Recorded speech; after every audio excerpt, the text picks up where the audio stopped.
Yeah, well, I mean, I just think that's the expectation. If you want to be a good team, you can't pick and choose when you compete and when you focus and when you execute. Like it's not optional if you're going to be good. And so I think our guys are understanding that how you play matters, your habits matter, how you compete, your preparation, the routine, all that stuff matters if you want to be a good team and you want to play really well consistently over the course of a conference schedule.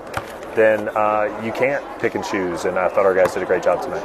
How much did I know you had mentioned that you spoke in advance of this game, but the Princeton concepts that CSU has, obviously they do very different things offensively, but there are some concepts that are similar with the backdoors and stuff like that, the backcuts. How much did it help having just played the CSU game before this one?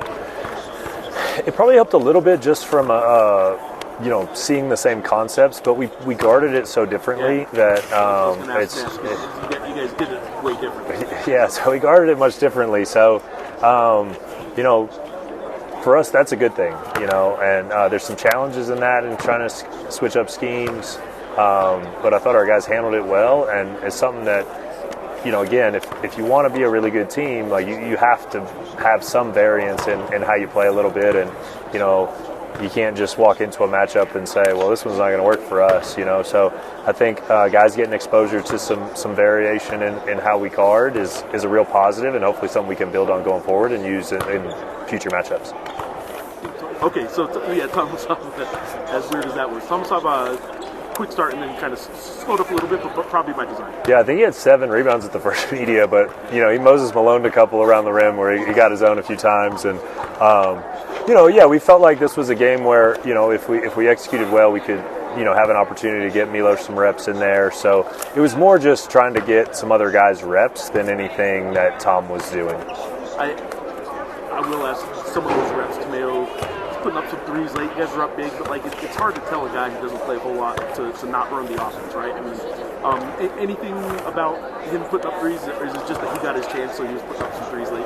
No, that's his game. Like I thought he actually did a really good job. Like he didn't force, in my mind, the shots he took are the ones. Yeah, he took the right ones.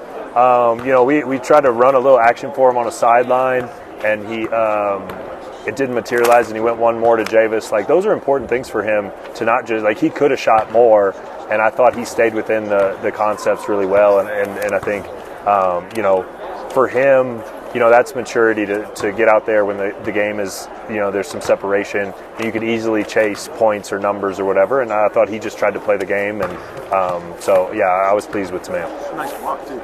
Yeah, Tomeo's a talented guy. All right, one other individual I want to ask about, and I asked about on Tuesday as well, is to Javis. Again, didn't play a whole lot in December, and now that you guys are in January, he's a key piece off the bench those last 2 games. Is that just matchup, or do you see his role sort of increasing moving forward? Yeah, well, he's done a good job with the minutes, and so I think if he continues to play well, like we'll try to build on that. So, and I think you look at the shots he's making and what he's doing offensively, and that's great. But really, I thought he was really solid both games defensively. He's communicating on the floor. He brings physicality.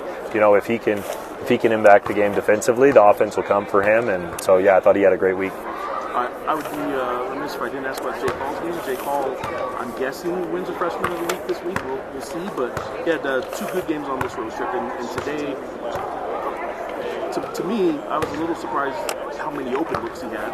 I know their zone kind of creates openings on the corners. Were you a little surprised at how many open looks Jake had? No, I mean, I thought our guys did a good job of just moving the ball and taking the right shots. There was a few times where we didn't quite have the movement we wanted, and I think it's important when you're playing zone teams to not just pass it around and try to get a paint touch. But when we got inside out, we were getting 2 to the ball. I thought Dayton really played well today. Even, he doesn't have huge numbers, but I thought it was a really good performance from him, especially early in the second half.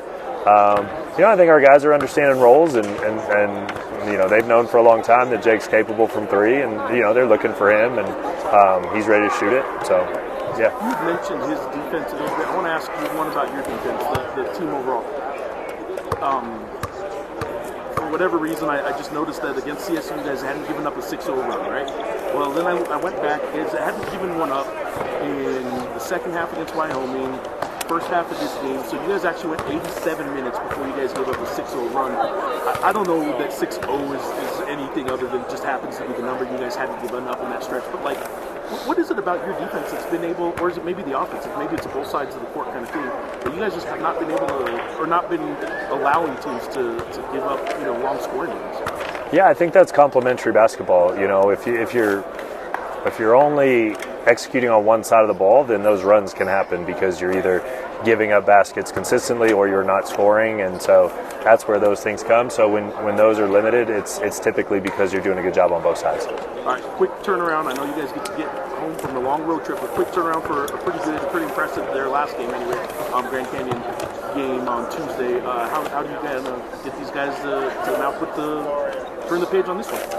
Yeah, I mean, same thing we just did last week. A little different going on the road versus staying at home, but it's the same approach. We get 2 days prep, and I know our staff will have our guys ready, and hopefully we'll play good basketball on Tuesday. Yeah, I mean, Coach said something very unique in the locker room that really kind of stuck with me. He said, competitors, normal competitors can get up for those home games with 12,000 against the top teams in the league, but real competitors are going to go out and establish their will against teams like this and environments like this. So I think that really just stuck with me, and I'm a competitor, so I just wanted to come out here and prove a point to him. Were you surprised at least a little bit that some of your threes, at least in the first half, seemed pretty open, especially the corners. I know the zone that they play creates some openings in the corners, but like they didn't seem to adjust too much. Were you guys a little surprised at how open those corners were? I mean, we saw it on film. We knew. As a team, we knew we were going to get good shots, and me personally, I knew I was going to get some great looks tonight and just had to knock them down. I don't know what I ended up shooting, but I think I definitely should have hit some more. But it is what it is. Just next game, keep going to the gym. All right, so you end up 7 of 14 shooting overall, 5 of 10 from 3, 5 of 7 at the free throw line.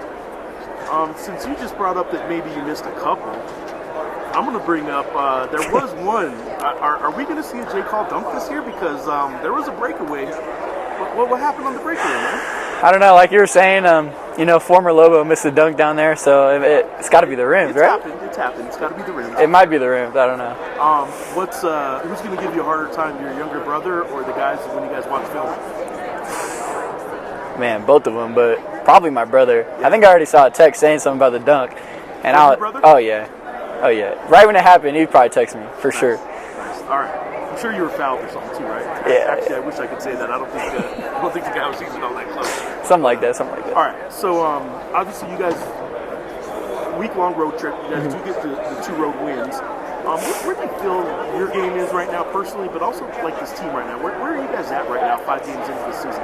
Yeah, conference season, obviously. Yeah, for sure. I mean, obviously we dropped a big one at Boise, but at the end of the day, I think that was good for us. I think we needed a reality check, and we were on a hot streak, but I think just continuing to improve, and I think that Boise game really lit a fire in us. So I think just coming out and working hard every day and keeping practices competitive, and staying locked in, knowing we got something to prove. We all saw your tweet about Utah State, so yeah.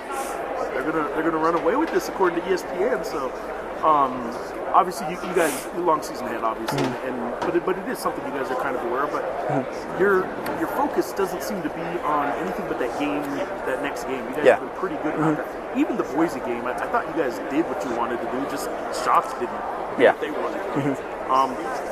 What is it about what Eric does, what this staff does? I guess what you guys do as a team that you're able to stay so focused from game to game and not let kind of all the distractions get into your head. Yeah, I mean, first of all, the staff does a good job with, our routine. I think we have a very specific routine, and it kind of doesn't allow us to, think back to the game we just lost, and especially with conference play, it's next game mentality, next one up. I mean, we play on Tuesday, quick turnaround after a week-long road trip, but no excuses. We're going to be in the gym tomorrow watching film, doing our routine, and getting our 2-day prep before Grand Canyon. All right, so you guys had, Tomasov had 10 rebounds in 10 minutes and then ends up with 14. But yeah. I'm just looking through the stat sheet here. Javis is a guy that obviously went a bunch of games where he didn't even play. Yeah. And now he's as key a piece off the bench as anything right now, especially these 2 road games.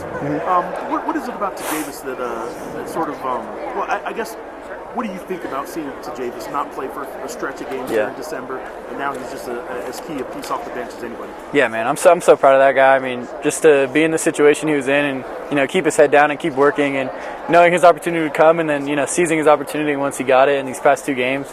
I'm just super proud of him. He's such a cool guy, and everyone loves him in the locker room. So I think we're all super proud of him, and we knew we could do this. He just needed an opportunity.